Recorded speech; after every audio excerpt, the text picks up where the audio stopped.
నమస్కారం. భద్రాచలం గోదావరి ఘాట్ మీద రేపు మాఘ పూర్ణిమ సందర్భంగా అతిపెద్ద మంచి ఘనంగా గోదావరి నది హారతి కార్యక్రమం ఏర్పాటు చేయడం జరుగుతుంది. మన అందరికీ తెలుసు, ముక్కోటి కార్యక్రమం అయినప్పుడు నుంచి ప్రతి ఆదివారం గోదావరి ఘాట్లో మనము నది హారతి చేయడం జరుగుతుంది. చాలా మంచి స్పందన వచ్చింది జనాల నుంచి, భక్తులు కూడా అందరూ పాల్గొంటున్నారు. సో ఈసారి మేము ఏం చేస్తున్నామంటే మన స్థానిక భద్రాచలంలో ఉన్న చిన్నారులు మంచి భజన కార్యక్రమం కూడా చేస్తున్నాము.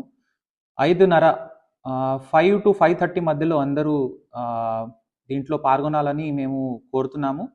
ముందు ఫస్ట్ మంచి పాటలు, భజన పాటలతో మొదలుపెట్టి గోదావరి నది హారతి, రాములు వారి పేరు మంచిగా జాపం చేసుకుంటూ అతి ఘనంగా ఈ ప్రోగ్రాం చేయడం జరుగుతుంది. భద్రాచలమే కాదు, మన జిల్లా వాసులందరూ ఇంకా అందరూ ఆసక్తి ఉన్న వాళ్ళు, భక్తులందరూ ఈ కార్యక్రమంలో పాల్గొనాలని మేము కోరుతున్నాము.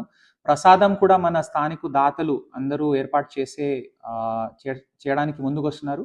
సో తప్పకుండా రేపు మాఘ పూర్ణిమ ఆదివారం 5 గంటలకి గోదావరి ఘాట్ మీద భద్రాచలంలో అందరూ కలుద్దాం. Thank you.